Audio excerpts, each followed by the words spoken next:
안녕하세요. 반갑습니다. 행정법 총론에 대해서 저와 함께 나가보도록 합시다.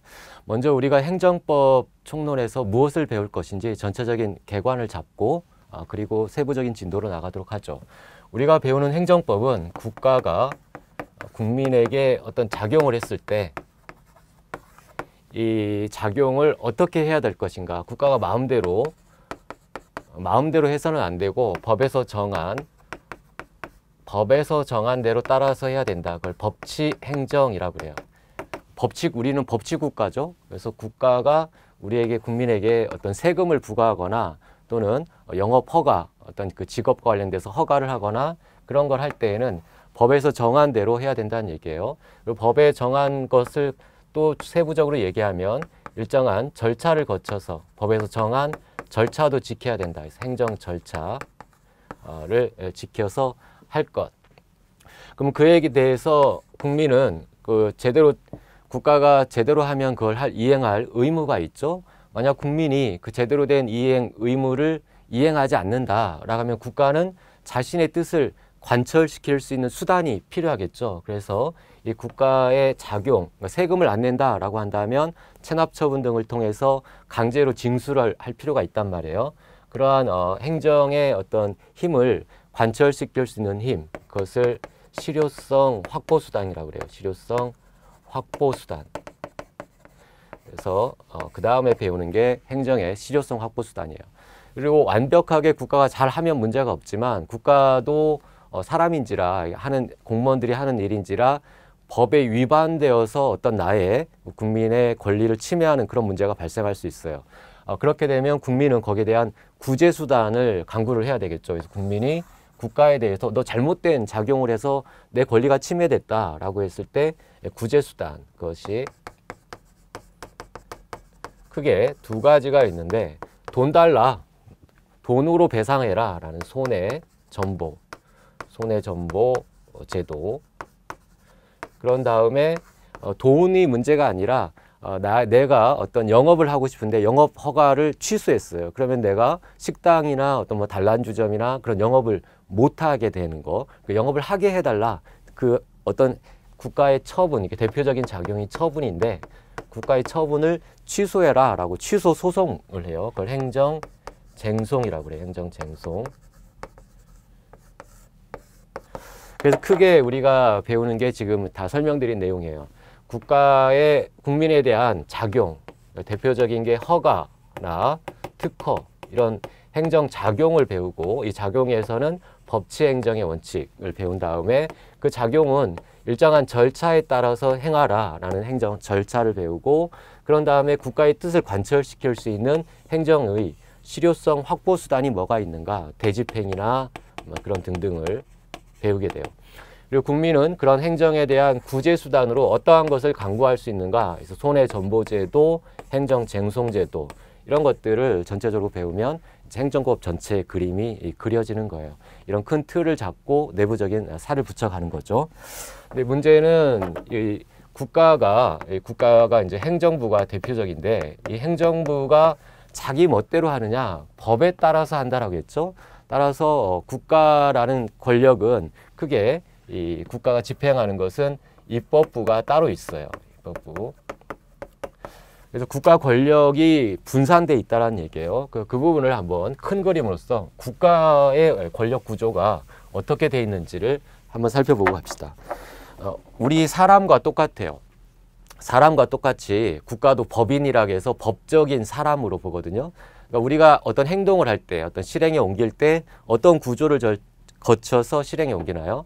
머릿속으로 어떤 의사를 결정한 다음에 손발이 움직여서 결과를 가져오죠. 마찬가지예요. 국가라는 큰 법인, 국가 법인체에서 봤을 때 의사를 결정하는 그것이 국회예요.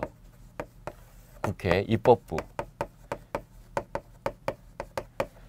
입법부에서 의사를 가령 국민한테 세금을 부과시켜야 되겠다. 또는 국민들의 우리 사회의 IT 산업을 발전시켜야 되겠다라는 어떤 의사를 법률을 만들어서 법률의 형식으로 의사를 결정하죠. 국회에서 땅땅땅 해서 일정한 법률을 통과시킨다는 얘기예요. 그러면 국회가 결정한 이게 의사결정, 국회가 결정한 의사를 집행하는 곳, 집행부라고 하는데, 이 집행부가 대통령을 최고 대빵으로 하는, 대통령을 수반으로 하는 정부라고 해요. 정부. 대통령을 수반으로 하는 정부. 이 정부가 그 세부적인 내용을 집행하죠. 이 집행하는 걸 행정이라고 해요. 행정. 우리는 이 부분을 중심으로 배운다는 얘기예요. 그러나 국회가 만든 법을 집행하기 때문에 이것도 어느 정도는 알아야 되는 거죠. 그래서 행정부에서 집행한다. 우리 사람과 같은 구조로는 사람은 의사 결정하고 집행하고, 이게 사람으로 치르면 머리고 이게 손발이 되는 거예요. 뭐 사람은 이것만 있지만 국가는 그렇지 않아요. 국가는 얘네들이 제대로 집행했는지 감시를 할 필요가 있어요. 제대로 법에서 국회가 결정한 대로 제대로 집행했는지 아니면 지 멋대로 집행했는지를 감시하는 자, 그걸 사법부라고 그래요. 사법부. 법원이죠, 법원.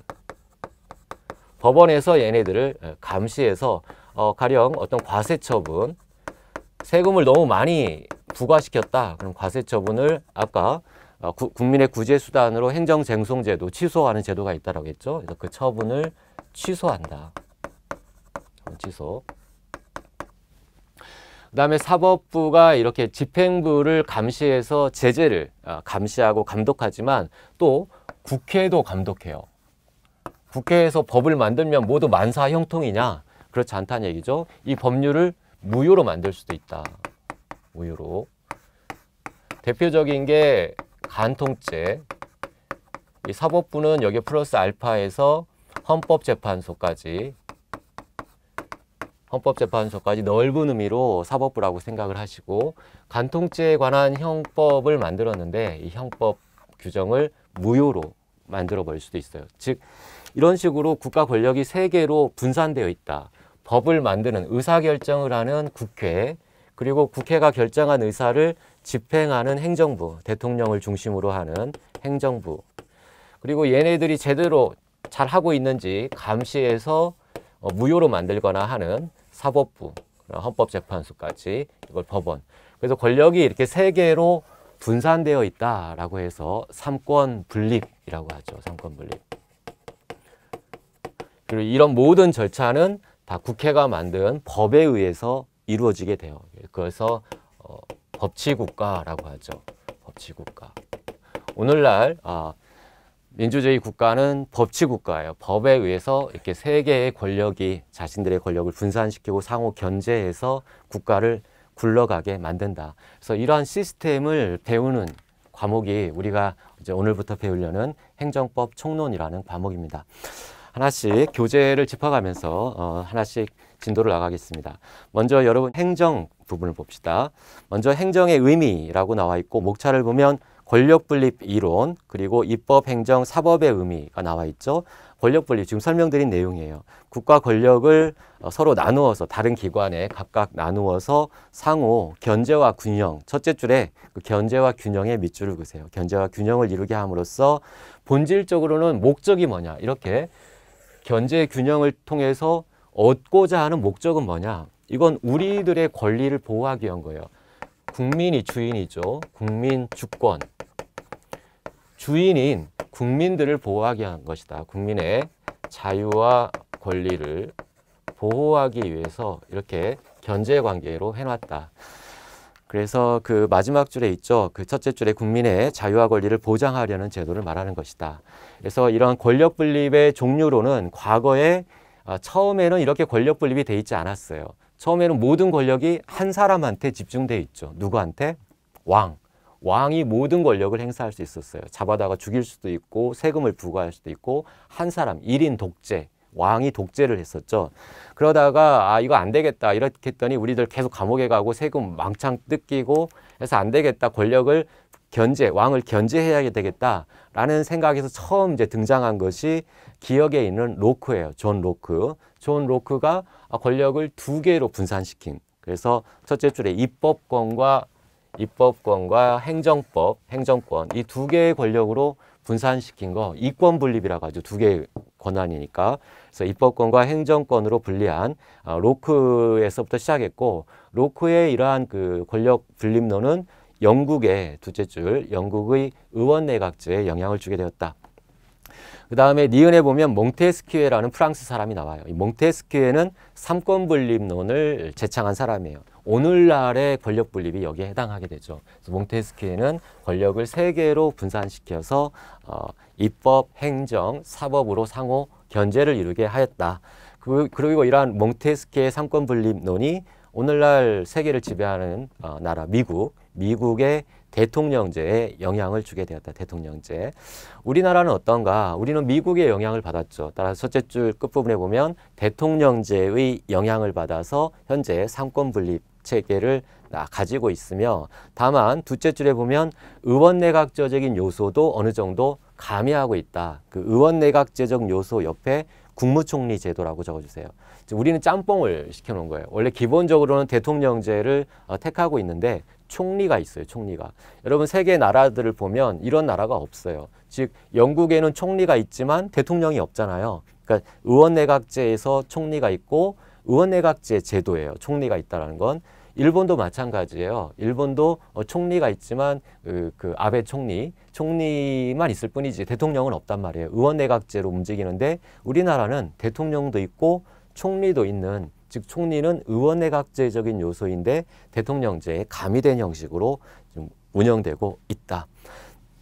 그 다음 양가로 2번에 입법, 행정, 사법의 의미에 대해서 동그라미 2번을 봅시다. 실질적 의미의 입법, 행정, 사법이라고 나와 있는데 개념을 기억을 하자라는 얘기예요. 지금 봤던 것처럼 입법은 말 그대로 법을 만드는 것, 즉 법률을 제정하는 것을 입법이라고 하고 이것을 국회가 담당하고 있으며, 그다음에 행정은 그 만들어진 법을 집행하는 기관이고, 이 집행기관으로는 대통령을 중심으로 한 정부, 대통령이 각부 장관들을 임명해서 자기 팀을 이루어가지고 국가를 운영하죠. 그게 집행이라고 해요. 집행하는 것을 행정이라고 이야기한다. 그 다음에 사법부, 법원을 중심으로 하죠. 그래서 형식적 의미의 입법, 행정, 사법이라는 것은 이러한 그 형식적으로 법률을 제정하는 국회, 그리고 정부, 법원, 이것을 형식적 의미의 입법기관, 집행기관, 사법기관이라고 이야기한다는 얘기예요. 그러나 실질적 의미의 입법이라고 말한다면, 자, 입법은 법률을 만드는 것인데 법률은 국회에서만 만드느냐, 어떤 법령, 넓은 의미로 하면 법령을 국회에서만 만드느냐? 그렇지 않아요. 대통령도 만들죠. 여러분 들어봤죠? 대통령령은 대통령이 만들어요. 이거 법령이에요. 법령. 마찬가지로 법원에서도 법을 만들어요. 법은 대법원 규칙. 대법원 규칙은 대법원이 만든단 말이에요. 이 규칙도 법이에요. 그렇기 때문에 이렇게 형식적 의미의 입법, 사법, 행정기관이 각 실질적으로 법을 만드는 일을 해요. 이 실질적으로 법을 만드는 거, 이것을 실질적 의미의 입법, 행정, 사법이라고 이야기한다. 원래 입법이라는 형식적인 개념은 법률을 만드는 것이고 그것이 국회와 정부와 법원으로 분산되어 있는데, 이 각각의 기관들이 또 그 내용들을 자기들도, 그러니까 입법은 국회에서만 하는 게 아니라 나머지 기관에서도 한다. 그것을 실질적 의미의 입법이라고 설명한다. 그래서 읽어봅시다. 동그라미 1번에 보면 형식적 의미의 입법, 행정, 사법에서 명문 규정에 따라 입법부의 권한에 해당하는 경우에는 형식적 의미의 입법, 또 행정부의 권한에 속하는 것은 형식적 의미의 행정, 사법부의 권한에 속하는 것은 형식적 의미의 사법이라고 하는데, 이것을 또 실질적인 관점에서 들여다보면 동그라미 2번이에요. 실질적 의미의 입법, 행정, 사법은 첫째 줄에 국민의 권리 의무와 관련된 법령, 법을 제정하는 것, 그것은 국회만 하는 게 아니라 집행부, 사법부도 하기 때문에 그러한 의미에서는 실질적 의미의 입법이라고 이야기한다. 행정도 마찬가지, 사법도 마찬가지예요. 그래서 오른쪽에 613페이지에 형식적, 실질적 의미의 입법, 행정, 사법이라고 해서 그 개념들을 형식적이라는 건 국회가 하는 것, 그 입법, 형식적 입법은 국회가 하는 것, 실질적 입법은 실제 법령을 만드는 것, 그런 관점에서 체크하시면 되겠어요. 그래서 표에 구분 부분에 보면 첫 번째 칼럼에 보면 그렇게 돼 있죠.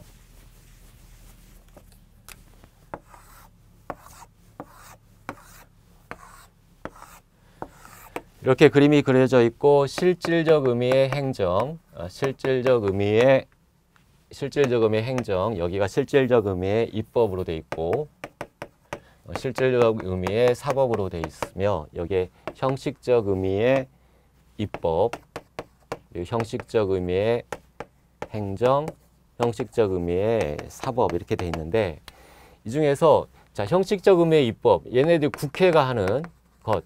그러니까 국회는 당연히 입법을 할 수 있으니까 이 부분은 국회의 고유 권한이에요. 법을 제정하는 것이 이 파트의 이 칼럼에 들어가 있는 예들이고 형식적 의미의 행정, 이게 사법, 이게 정부잖아요. 정부가 원래 행정, 집행하는 거예요. 그러니까 실질적 의미의 집행하는 내용들은 당연히 이 부분에 원래 얘들의 고유한 권한으로 행정과 관련된 작용들이 여기에 규정되어 있죠. 그 형식적 의미의 사법이라는 것은 사법부의 권한으로 법에서 정해진 것이 형식적 의미의 사법인데 얘네들이 원래 실질적으로도 재판하는 것, 이게 재판이죠. 재판하는 것은 얘네들의 고유한 권한이에요. 그런데 이 국회의 고유한 권한, 이것이 이쪽으로도 가고 이쪽으로도 간다는 얘기예요. 국회에서 만드는 입법이 이렇게 가고 이렇게 가는, 이것을 실질적 의미의 입법이라고 한다. 여기 이 체크 부분에 해당하는 것이 실질적 의미의 입법. 그다음에 실질적 의미의 행정과 관련돼서는 원래 행정, 집행하는 것은 이 형식적 의미의 행정, 즉 정부의 고유 권한인데, 이 정부의 고유 권한인데 얘네들만 독점하는 것이 아니라 이 국회도 행정을 할 수 있고 사법부도 행정을 할 수 있다는 얘기예요. 이 체크된 것이 실질적 의미의 행정에 해당하는 거예요. 그 다음에 사법부, 이 법원이 하는 고유한, 법원이 실질적인 사법부, 이게 법원의 고유한 권한인데, 재판하는 법원의 고유한 권한인데 이 부분이 나머지 국회에서도 어느 정도 할 수 있고 정부도 어느 정도 할 수 있다. 이 할 수 있는 것은 원래 입법부와 정부인데 걔네들이 사법을 한다. 그래서 이 사법을 하는 걸 실질적 의미의 사법이라고 이야기한다는 얘기예요. 대표적인 이 체크된 부분만 살펴보도록 합시다. 이 첫 번째 실질적 의미의 입법과 관련돼서 정부가 하는 실질적 의미의 입법이 어떤 것들이 있느냐. 첫째 줄에 보면 법규 명령, 법이죠. 법을 만드는. 그리고 행정 규칙을 제정하고 조례를 제정하고 대통령의 긴급 명령, 이런 것들이 법을 만드는 거기 때문에 실질적 의미의 입법이라고 한다. 그 다음에 사법부도 법을 만들 수 있어요. 아까 설명을 했죠. 대법원 규칙을 만든다. 이것이 실질적 의미의 입법이 해당한다. 다음 두 번째 부분, 정부가 할 수 있는 원래 집행과 관련된 게 정부의 고유 권한인데 국회가 실질적 의미의 행정을 할 수 있느냐 부분에서 첫째 줄 보세요. 첫째 줄에 사무총장의 직원들을 임명하는 행위, 이게 집행이에요.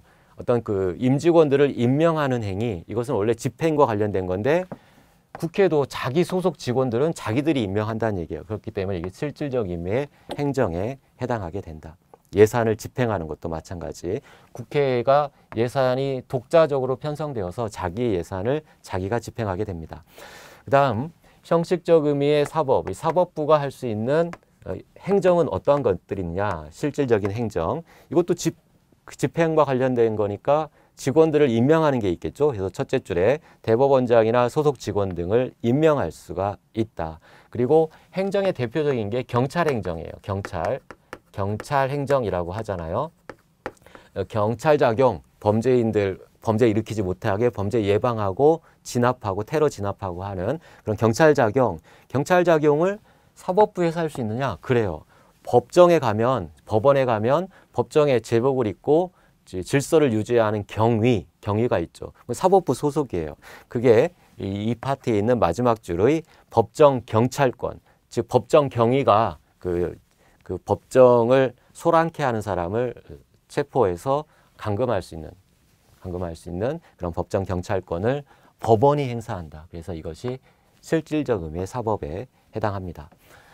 그다음에 이 실질적 의미의 행정에 해당하고 실질적 의미의 사법을 보게 되면 국회가 행할 수 있는 사법은 뭐가 있느냐? 사법은 재판하는 거란 말이에요. 그럼 국회가 무슨 재판을 하느냐?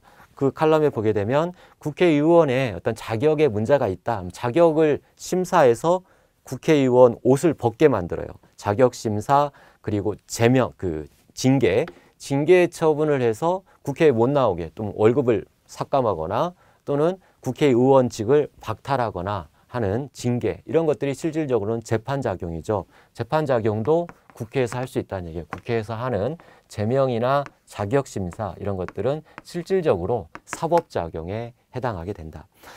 그 다음에 행정부, 형식적 의미의 행정부라고 할 수 있는 행정부가 재판작용, 실질적으로 재판작용에 해당할 수 있는 것을 할 수 있느냐. 거기에 보게 되면 첫째 줄에 행정심판위원회, 행정심판위원회는 법원이 아니에요. 행정부 소속 위원회예요. 노동위원회나 행정심판위원회, 얘네들은 행정부 소속이에요. 근데 걔네들이 재판작용과 유사한 것들을 한다는 얘기예요. 어떤 재판, 그걸 재결이라고, 재결.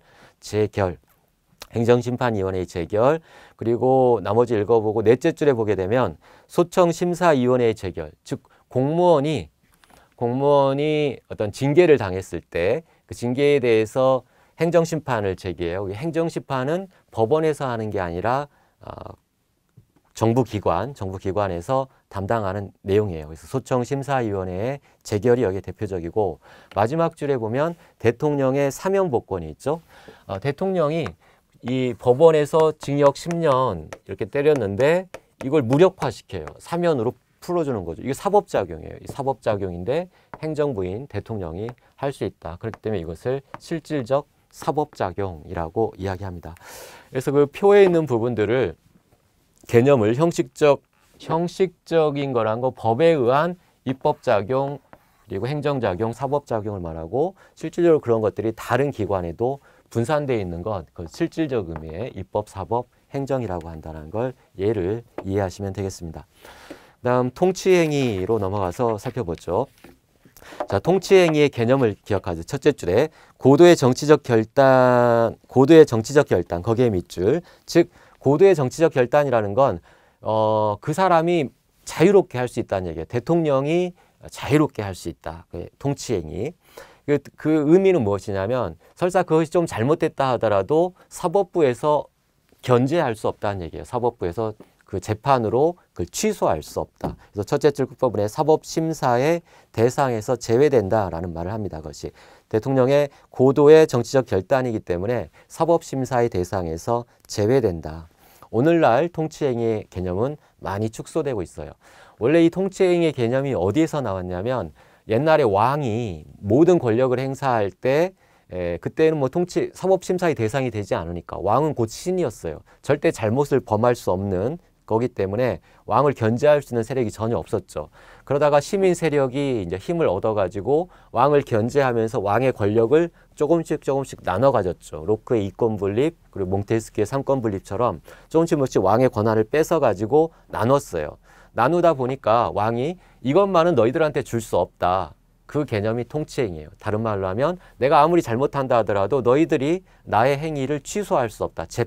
심판할 수 없다.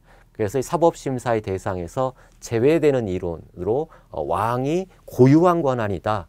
고도의 정치적 판단이기 때문에 그건 사법심사의 대상이 되지 않는다. 그런 개념이 통치행위였는데 대표적인 게 외교행위나 그런 거죠.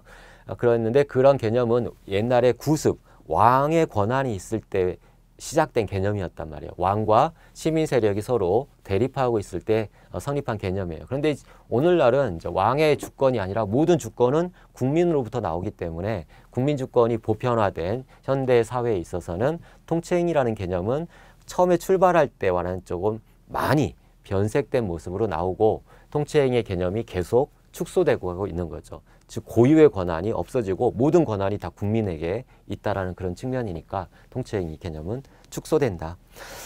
그리고 양가로 2번에 통치행위를 아직도 어느 정도는 인정을 해요. 그러니까 옛날과 다른 모습으로 지금 바뀐 형태로 인정을 하는데 통치행위를 어느 범위까지 인정할 것인지 그에 대해서 우리 대법원 판례와 헌법재판소 판례에서 나온 몇 가지 예들이 있어요. 그런 것들을 기억을 해야 되겠어요. 일단은 통치행위에 해당하면 사법심사에서 배제될 가능성이 높다라는 관점에서 보는데, 첫 번째, 통치행위 개념을 인정할 것인가에 대해서 아직도 옛날에는 당연히 인정됐고 지금은 국민주권이 보편화되어 있는데, 지금 국민주권이 보편화된 이 상황에서도 통치행위의 개념을 인정할 것인가 견해 대립이 있는데, 긍정설을 먼저 보는 거예요. 긍정설은 권력분립설에 따라서 통치행위라는 건 사법심사의 대상이 되지 않는다라는 그런 개념인데, 권력분립의 원칙상 각각의 권력에 고유한 영역이 있다. 입법부의 고유한 영역, 행정부의 고유한 영역. 그 고유한 영역은 사법부가 건드려서는 안 된다. 그게 권력분립을 논거로 한 통치행위의 개념을 여전히 인정하려는 거예요.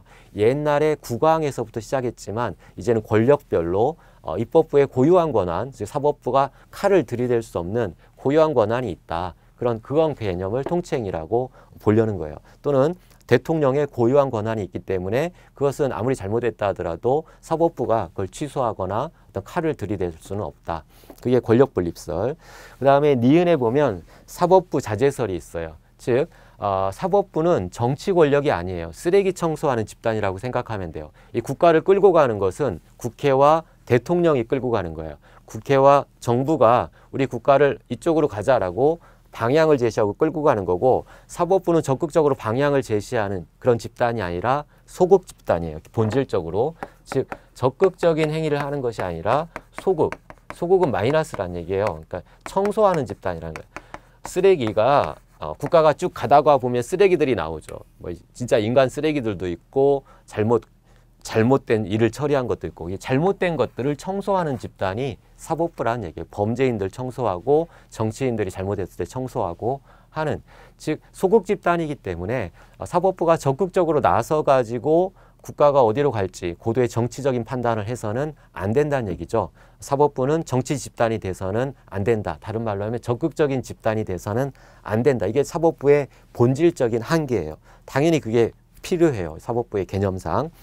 따라서 그 사법부는 고도의 정치적 판단에 대해서는 판단하지 말아라. 스스로 자제하자. 이게 사법부 자제설, 즉 통치행위의 개념을 긍정하는 거죠. 사법심사를 하지 않겠다라는 거니까. 이것을 잘 표현한 말이 셋째 줄에 있는, 사법은 정치에 관여하게 되면 얻는 것은 없고 오히려 사법부가 잃는 것이 더 많다. 이게 적극적인 집단이 돼서는 안 된다라는 사법부의 내재적인 본질을 표현한 말이에요. 사법부 자제설과 관련된 내용이다. 그리고 자유재량설은 뭐냐면 이 대통령 등의 고도의 정치적 판단은 재량행위다. 재량은 자기가 할 수 있는 범위가 굉장히 넓다라는 얘기예요. 넓은 범위에서 자유롭게 할 수 있기 때문에 사법심사를 할 수 없다. 만약 사법심사를 하려면 아주 제한된 범위 내에서만 인정돼야 된다. 그래서 재량행위라는 말이 나오면 굉장히 어떤 판단의 여지가 크다라는 얘기예요. 이 말을 다른 말로 표현하면 사법심사, 즉 법원이 칼을 들이대서 무효로 만들 수 있는 그런 여지가 작아진다라는 얘기예요. 같은 말이에요. 재량이 크다. 그것은 판단의 여지, 이걸 행위를 하는 자의 판단 여지가 크다. 다른 말로 칼을 들이대서 무효로 만들 수 있는 여지는 작아진다. 즉 사법심사가 축소된다라는. 그래서 재량행위 이론은 사법심사하지 말아라 라는 것과 같으니까 통치행위 개념을 인정하는 견해에 해당하는 거죠. 전혀 칼을 못 들이대느냐? 그렇진 않아요. 이 재량이라는 거 쉽게 말하면 이만큼, 이 테두리 범위 내에서는 이걸 하든 자유롭게 그 형식을 선택할 수 있는 자유가 있다. 이게 재량이에요. 재량. 그러나 이쪽 파트, 이만큼은 들어오지 마라. 이만큼을 들어오면 위헌이다. 무효다. 이 부분을 재량을 일탈했다는 게 일탈, 남용. 재량을 일탈하거나 남용하면 그때는 사법심사를 할 수 있어요. 사법심사 가능. 그래서 재량행위 이론은 통치 이 많은 부분이 통치행위다. 사법심사 할 수 없다. 그러나 재량을 일탈남용 이 조그만 부분 아주 심각하게 지멋대로 했다. 그게 재량의 일탈남용. 그러면 사법심사가 가능하다라는 표현을 하게 돼요. 그게 자유재량설의 내용이다. 넘기면 부정설을 봅시다. 부정설은 법치주의, 통치행위라는 개념은 인정할 수 없다. 이 부정설의 개념은 통치행위 개념을 인정할 수 없다. 그걸 다른 말로 표현하면 모든 국가 작용은 사법부가 칼을 들이대서 무효로 만들 수 있다. 그게 부정설이에요.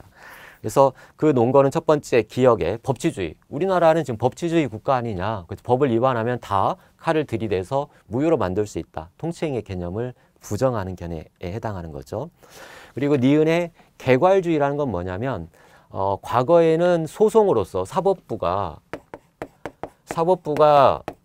칼을 들이대서 재판을 할 수 있는 그 범위가 굉장히 작았어요. 아주 한정된 범위 내에서만 칼을 들이댈 수가 있었다. 한정된 범위. 그런데 이거 한정된 범위 내에서만 재판을 신청할 수 있었다. 즉, 그 한정된 범위 이외의 다른 범위에 대해서는 재판을 못한다. 재판을 못한다는 건 자유롭게 정치를 하는 자가 자유롭게 결정할 수 있다는 얘기예요. 그것이 옛날에 왕권 시대죠. 왕은 절대 잘못을 할 수 없기 때문에 아주 심각한 것이 아니라면 재판을 받지 않는다. 그것이 사법부가 재판을 할 수 있는 범위가 한정되어 있었다. 제한주의 또는 한정적 열거주의라고 있어요.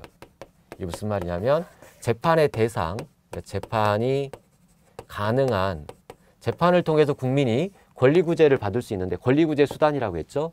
국민이 권리구제를 받을 수 있는 재판이 가능한 범위가 법에서 열거한 몇 개, 일부 이만큼만 재판이 가능하다라는 게 한정적 열거주의였는데 오늘날은 이러한 것을 택하지 않아요. 개괄주의라고 해요. 개괄주의라는 말은 모든 국가작용은 법에서 따로 이것은 가능하다 이렇게 규정하지 않고 모든 국가작용은 다 재판받을 수 있다. 국민이 재판을 통해서 구제받을 수 있다. 이렇게 정한 것이 개괄주의예요. 다 오늘날은 이쪽을 택하고 있죠. 따라서 개괄주의를 택하고 있으니까 통치 행위라 하더라도 당연히 재판을 받아야 된다. 사법부의 심사를 받아야 된다. 이런 논리로 연결되게 되는 거예요. 개괄주의를 택하고 있다는 거. 자, 우리나라의 태도는 어떠냐 해서 3번을 보면 대법원은 주로 권력분립설의 입장에서 통치행위의 개념을 인정하고 있다. 대법원은 권력분립설, 그리고 헌법재판소는 사법부 자제설의 입장에서 통치의 개념을 인정하고 있다. 자, 여기까지 보고 잠시 쉬었다가 구체적인 판례들이 어떠한 것을 통치행위, 즉 사법부의 심사에서 제외하고 있는지 살펴보도록 하겠습니다.